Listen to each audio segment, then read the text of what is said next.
Today, I want to focus on one more reason as to why the working class of this country is struggling, and that has to do with the H-1B guest worker program.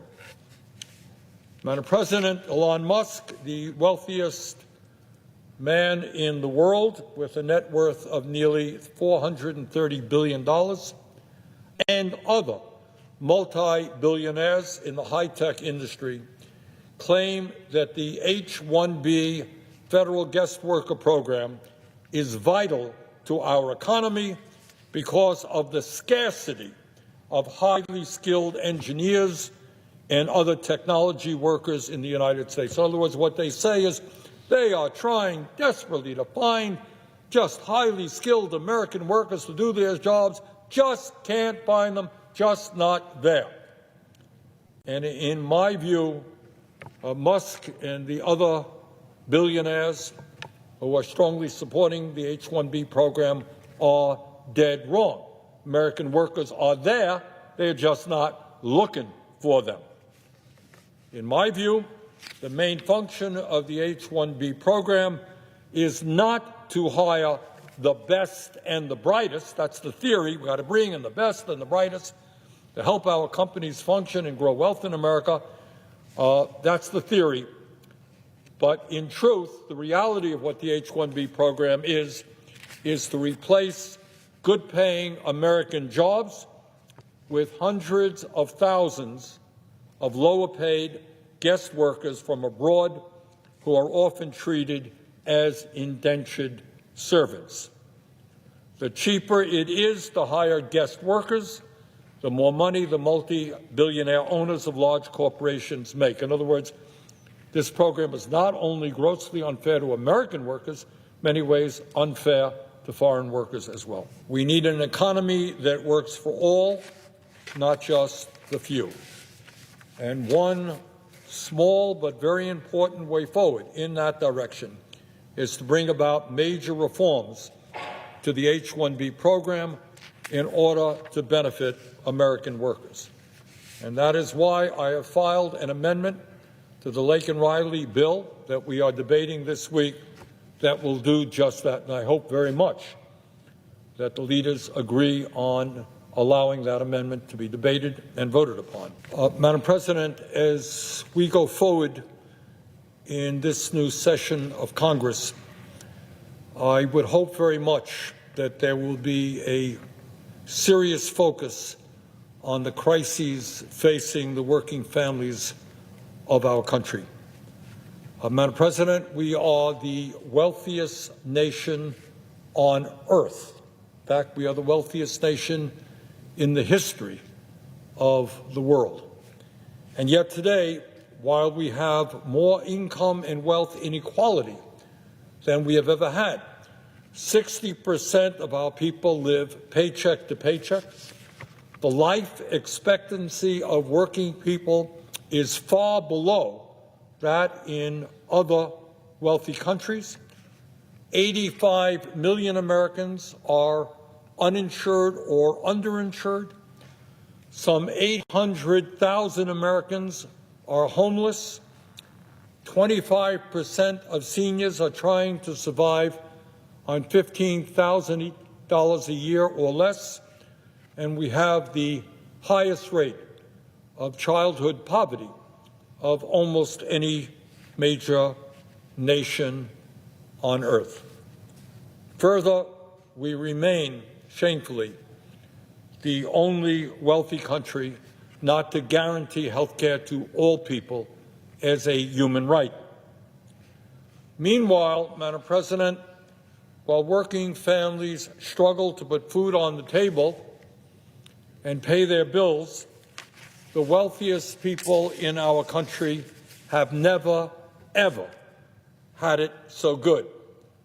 And we are now in the absurd situation, the grossly unjust situation, where the three wealthiest people on top own more wealth than the bottom half of American society, some 170 million people. Three people on top more wealth than 170 million on the bottom. Madam President, that is not what America is supposed to be about. And in truth, there are a number of reasons why we are living in a nation today where the wealth of the billionaire class is exploding while the working class of our country struggles to keep their heads above water.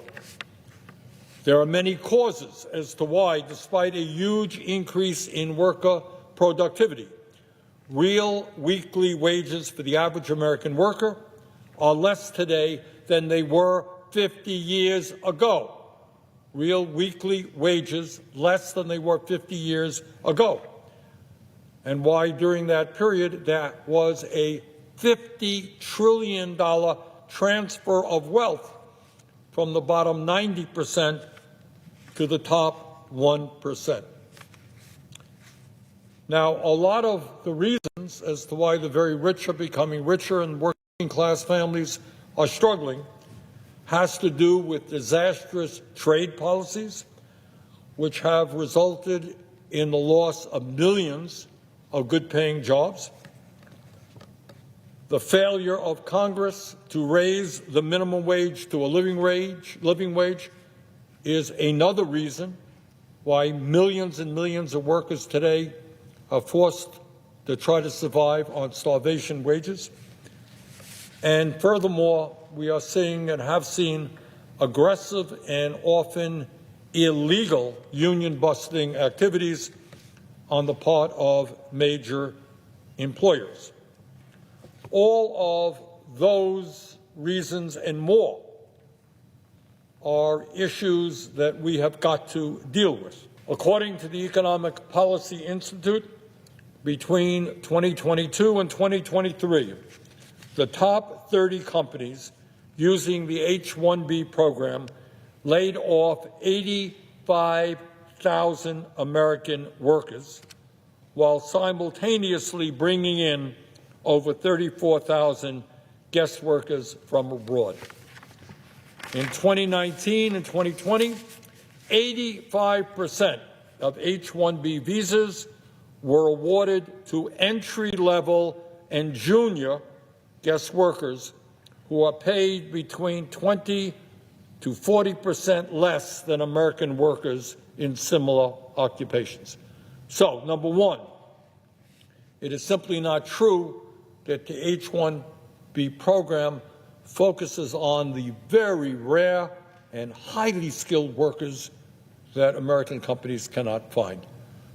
85%, to repeat, of H-1B visas were awarded to entry-level and junior guest workers, and they are paid 20 to 40% less than American workers in similar occupations.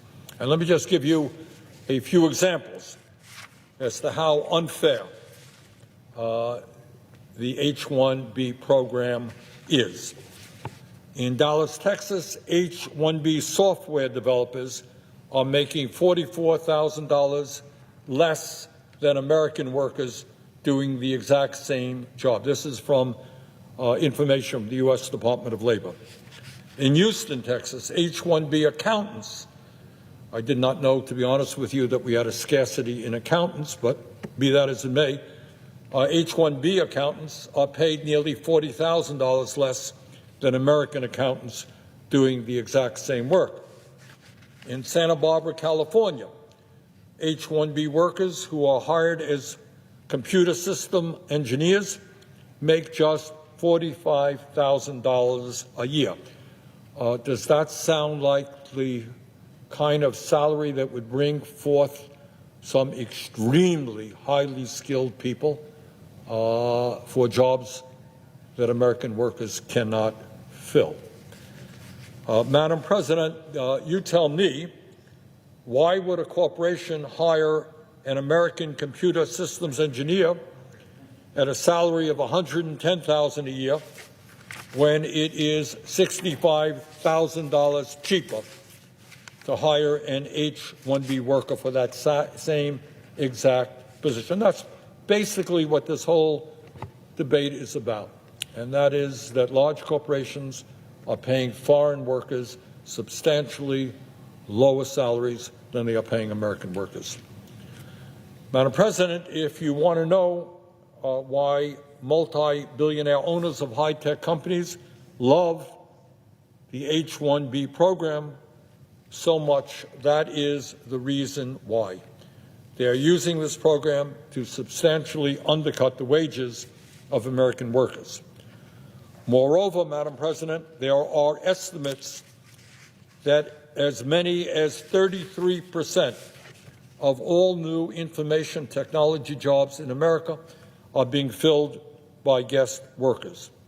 And according to the Census Bureau data, there are millions of Americans with advanced degrees in science, technology, engineering, and math who are not currently employed in those professions. In other words, we tell kids, go out, get involved in STEM work, become a scientist, become an engineer, become a mathematician, whatever, and then we bring in people from abroad to fill the jobs that they were educated to do.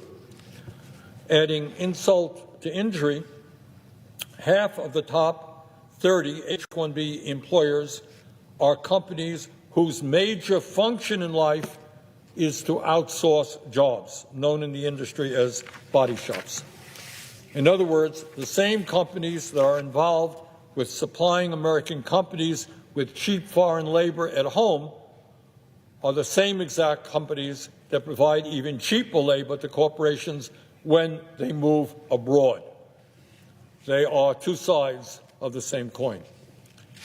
Madam President, if there is truly a major shortage of skilled tech workers in this country, as Elon Musk and others have argued, why did Tesla lay off over 7,500 American workers last year, including many software developers and engineers at its factory in Austin, Texas, while at the same time applying to hire thousands of H-1B guest workers?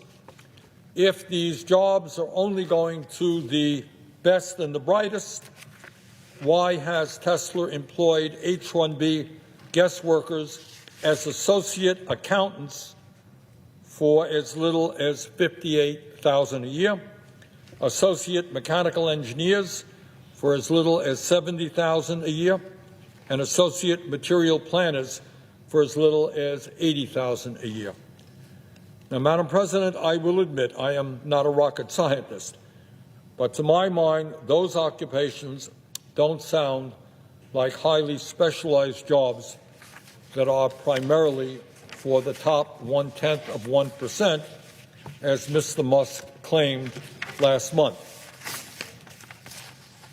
Madam President, if this program is really supposed to be about importing workers with highly advanced degrees in science and technology, why are H-1B guest workers being employed as fashion models, lawyers, dog trainers, massage therapists, cooks, and English teachers?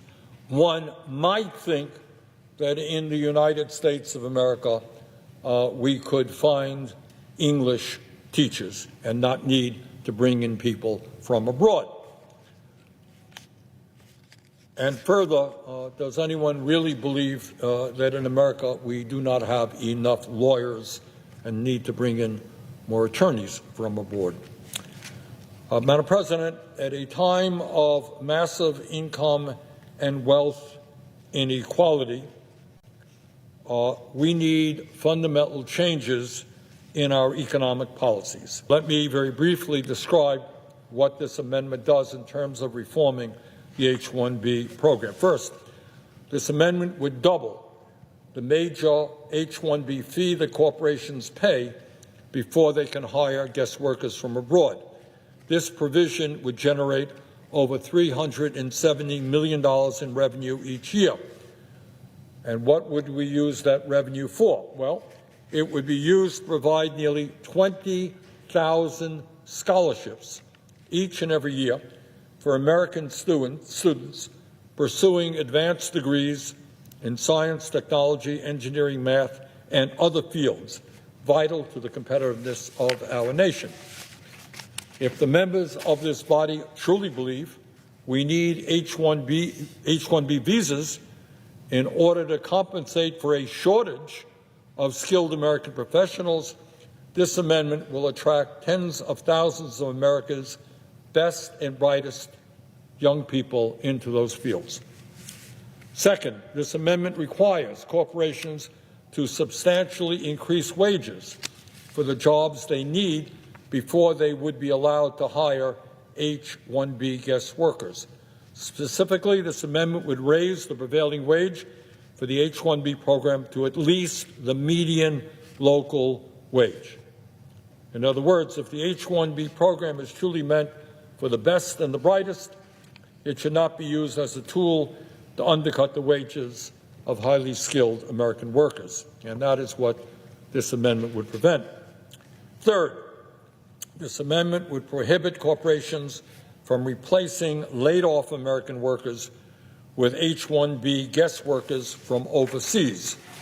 Corporations that are engaged in mass layoffs should not be allowed to replace American workers with guest workers. Finally, this amendment would prevent corporations from treating H-1B guest workers as, for all intent and purposes, indentured servants.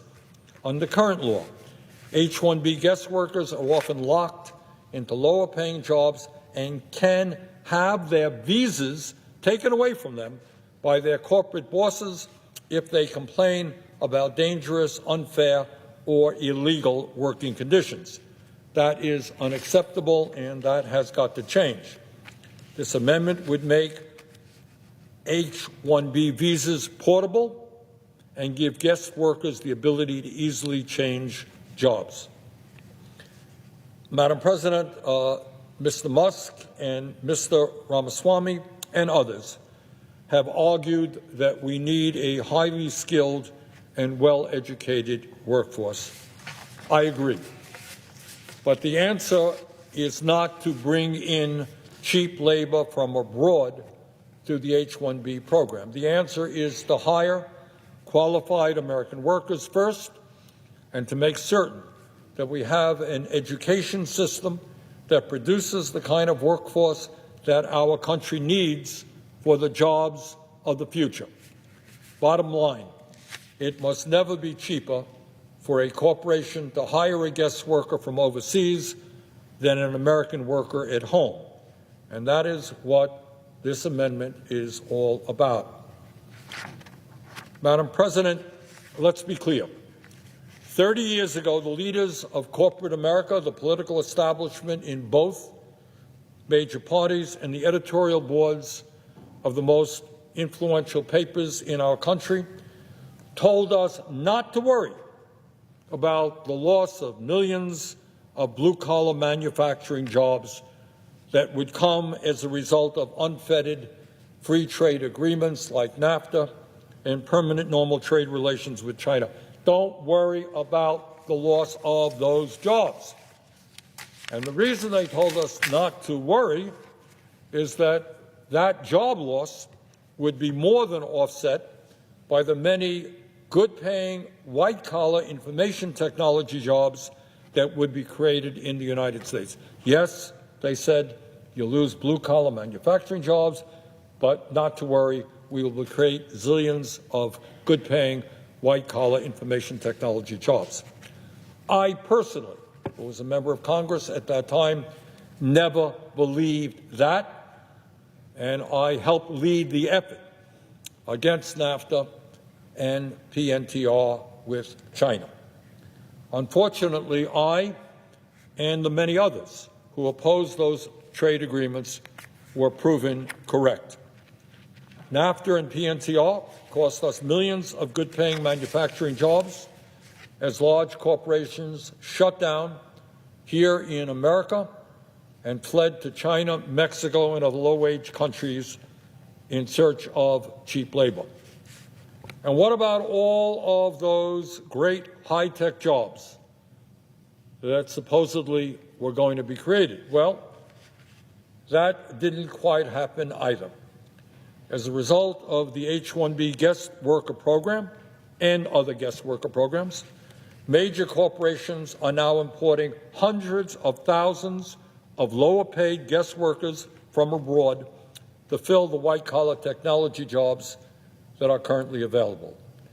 In other words, heads, billionaires win, tails, American workers lose.